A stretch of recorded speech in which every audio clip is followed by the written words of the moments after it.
क्या नहीं है बुलंदशहर में।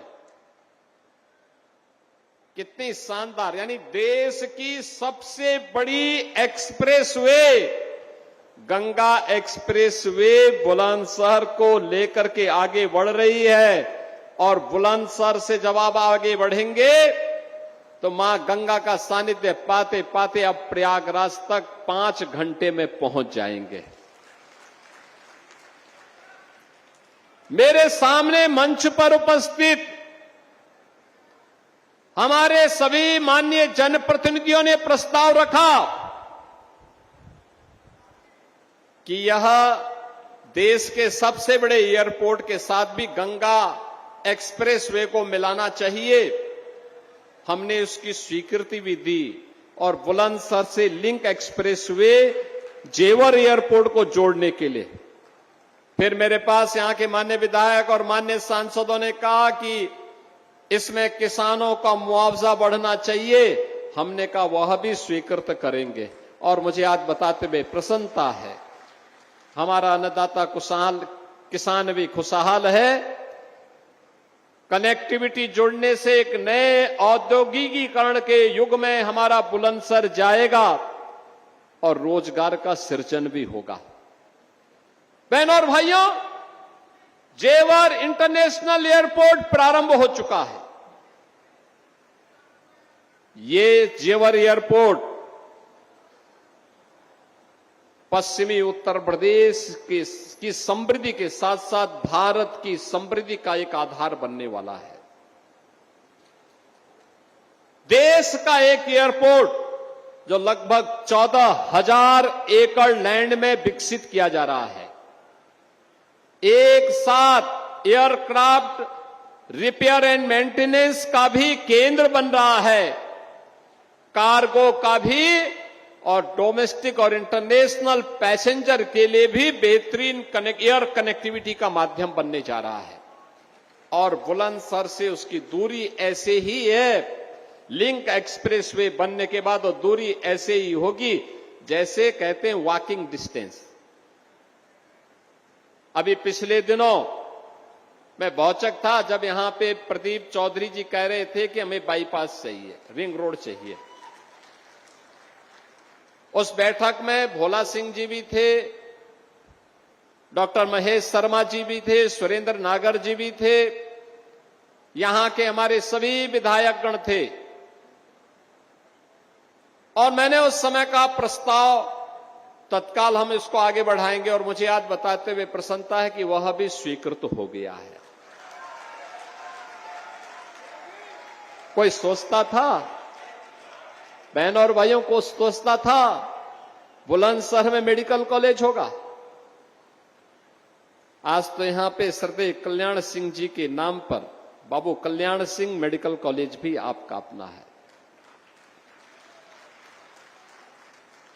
अब खुर्जा की क्रॉकरी ही नहीं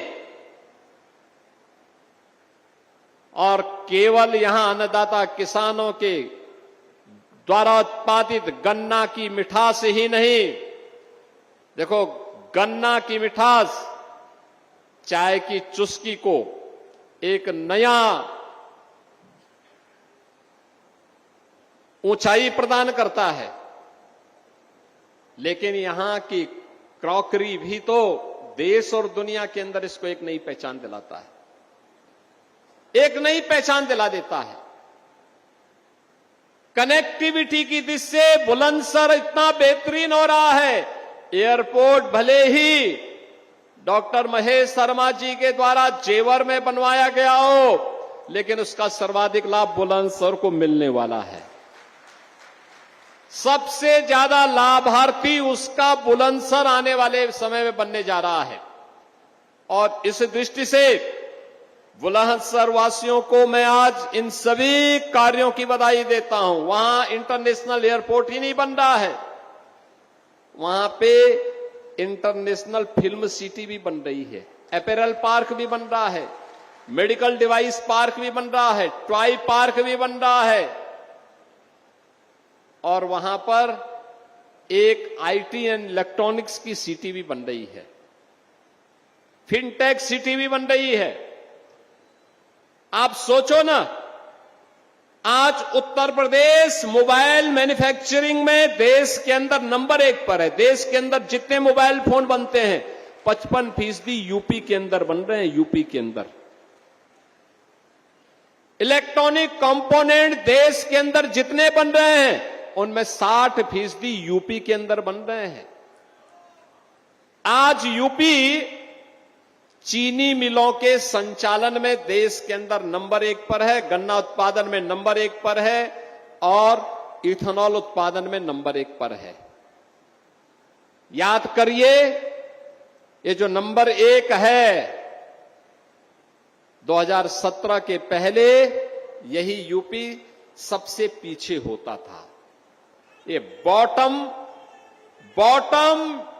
3 से हम टॉप 3 में पहुंचे हैं और ये सभी मामलों में नंबर 1। कनेक्टिविटी में नंबर 1।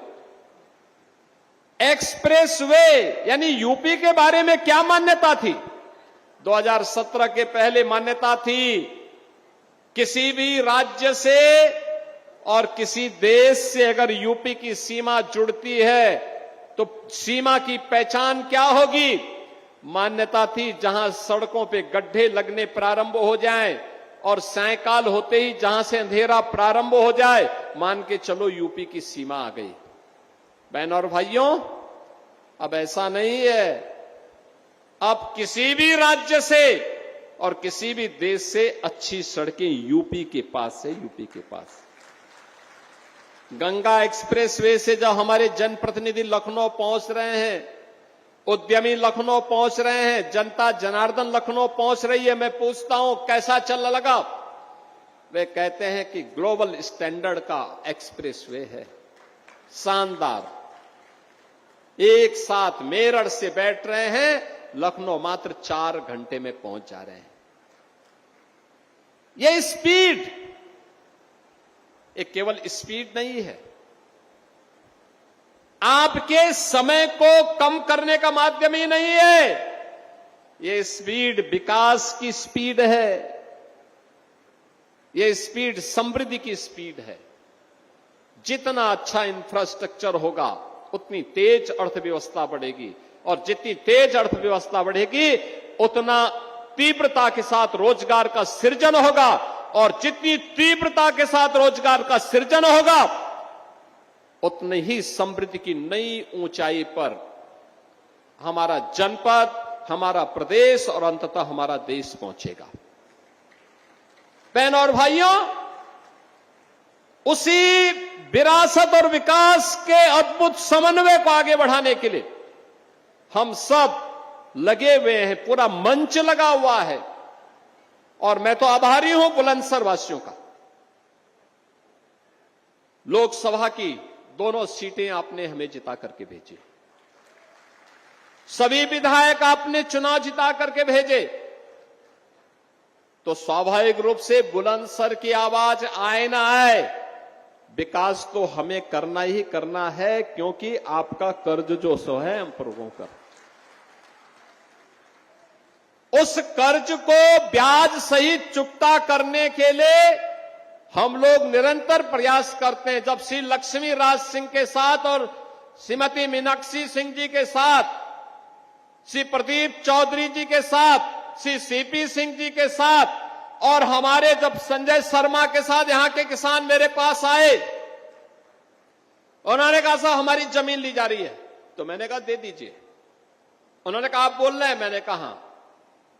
उन्होंने कहा हम दे रहे हैं। मैंने कहा आपको जितना आपको कंपनसेशन चाहिएगा उतना अपने आप आपको मिल जाएगा, आप चिंता मत करिए। और मुझे प्रसन्नता है, यहां के अन्नदाता किसानों ने विश्वास किया, आज उनका मुआवजा बढ़ गया है और बढ़ा हुआ मुआवजा उन सबको उपलब्ध कराया जा रहा है। बहनों और भाइयों, आज जो विकास आपको दिखता है, आज आपको जो सुरक्षा दिखती है, आज जो खुर्जा की क्रॉकरी को वैश्विक पहचान मिली है, आज जो नौजवान को छात्रवृत्ति मिल रही है, नौजवान को नौकरी मिल रही है, बुलंदशहर में भी सरदेव रज्जू भैया सैनिक विद्या मंदिर से आ रहा हूं, बुलंदशहर तो देश की सुरक्षा यानी देश को का पेट भरने के लिए अन्नदाता किसानों की मेहनत के साथ साथ देश की सुरक्षा के लिए सर्वाधिक सैनिक देने वाला जनपद है बुलंदशहर। जिस गांव में जाओ कोई न कोई पूर्व सैनिक मिलेगा, सैन्य अधिकारी मिलेंगे। तो ये तो